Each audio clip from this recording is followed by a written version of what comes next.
De volta e está na hora de mais um episódio da nossa série sobre os 30 anos da Copa do Brasil. Hoje vamos falar de uma das principais características da competição, as zebras. Santo André, Baraunas, Asa de Arapiraca, o que não falta são tropeços históricos e finais surpreendentes.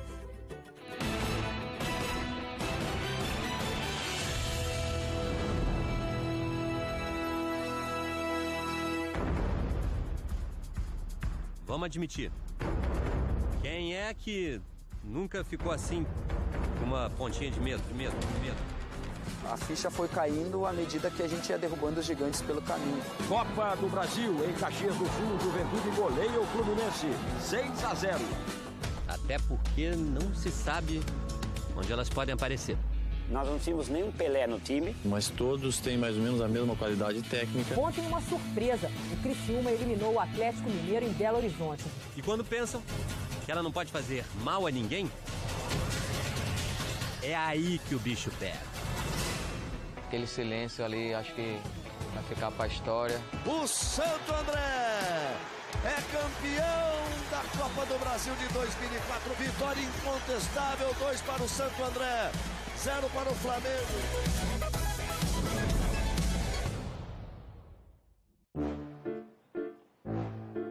Meu irmão faleceu, né? Aí na missa, 7º dia, tinha jogo. Aí eu não fui à missa porque tinha jogo. Como assim? Dona Ivone, 76 anos de idade. Esteve no estádio Heriberto Rios em todas as partidas do Criciúma desde 1978. Isso dá 41 anos de arquibancada. Ela esteve aqui em 1991. Por eles. Acaba o jogo! É o Criciúma campeão da Copa do Brasil!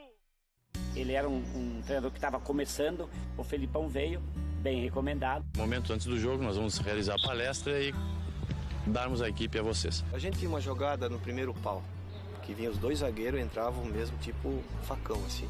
Entravam firme. Eu treinava muito isso ali. Eu bati forte ali no primeiro pau. Quando ela veio na minha direção, eu falei assim, agora eu acho que vai ser, né? Mário Gilmar!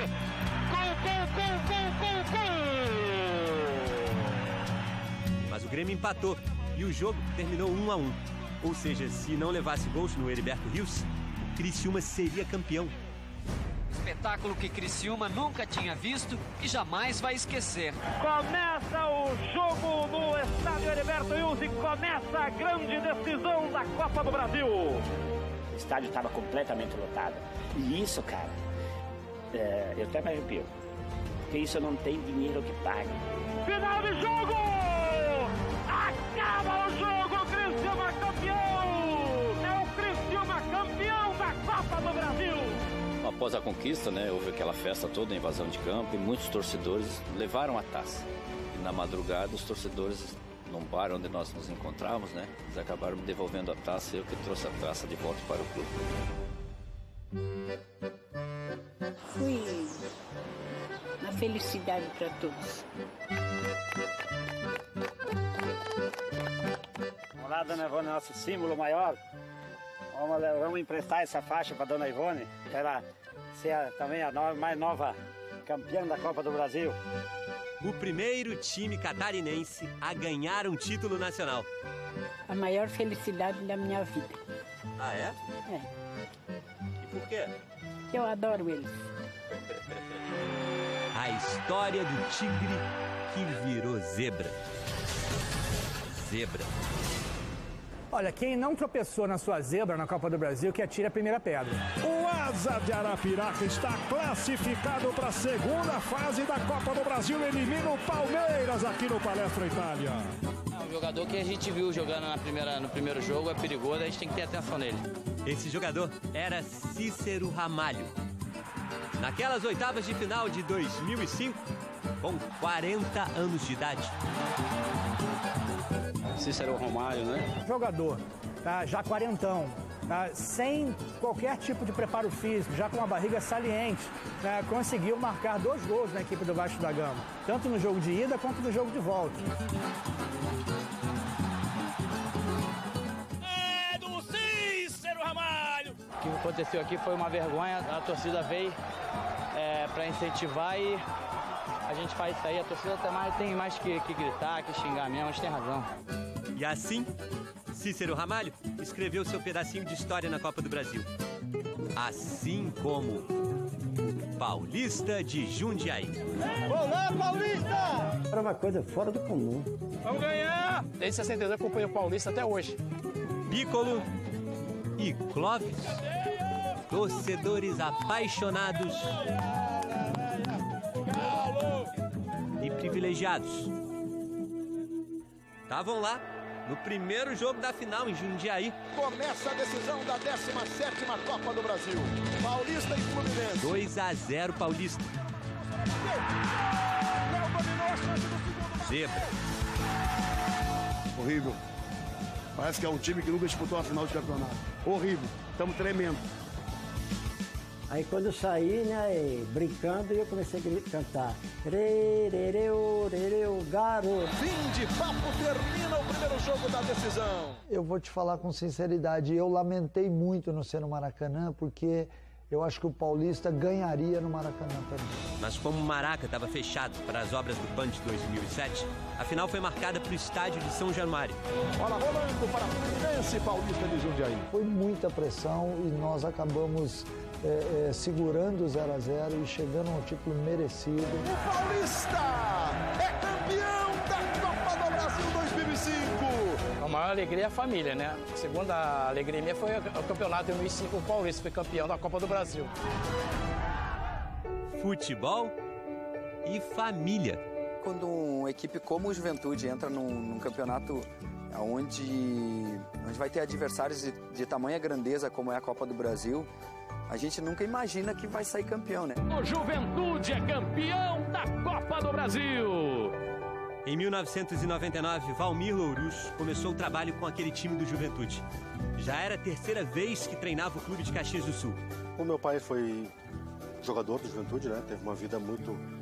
Toda a vida profissional dele iniciou aqui, né? Praticamente. Vamos então para as emoções de Botafogo e Juventude. Juventude venceu por 2-1 no Alfredo Jaconi. No Maracanã você viu? A gente, foi pro Maracanã com 100 mil torcedores, né? O maior público da história da Copa do Brasil. O Maracanã todo em preto e branco, completamente lotado. Tinha muita coisa de jogo pro meu pai. Para ele era muito importante o reconhecimento do Brasil em relação a isso. Tudo que ele já tinha feito na vida. Ele sentia dificuldade por ser negro, de ter menos oportunidades do que os outros. A cobrança era sempre maior com ele em relação aos outros. Era uma coisa mais velada, né? Como todo racismo é, né? Valmir morreu em 2015, mas o seu legado, não. Juventude é campeão. O Juventude foi campeão no Maracanã.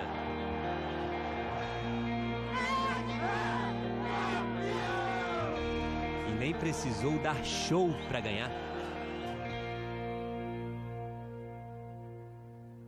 Maracanã, Maracanã. Esse estádio que cantou com Frank Sinatra em 1980.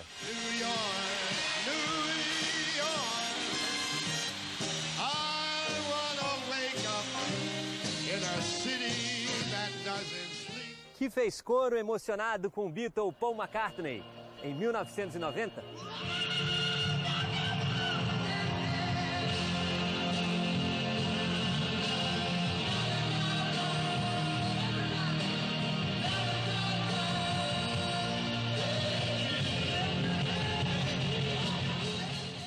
Aí chegou o Elvis, que fez o estádio ficar em silêncio.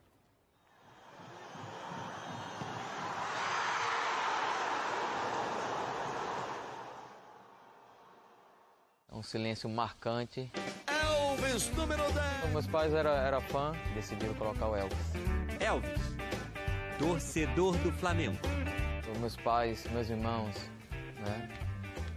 Torce pro Flamengo. Mas zebra não tem coração. Elvis não morreu, foi no Maraca, Flamengo e... O jogo de ida da final de 2004, empate em 2-2. E mais uma vez, um Maracanã lotado e preparado para uma festa de um clube carioca que não aconteceu. O Maracanã do show do Elvis. É um gol que ficou para a história, né? Na minha carreira, na minha vida. Do Santo André! Para mim, um sonho de criança realizado, tá descendendo dentro do Maracanã, que é o palco que todos os atletas, né, gostaria de estar jogando. 3 zebras foram campeãs no Rio de Janeiro. Mas olha, tem um bom tempo que ninguém vê uma passeando aqui pelas redondezas da Copa do Brasil. Mas a história já mostrou. Quando menos se espera, ela aparece em nhaque. Morde uma tacinha.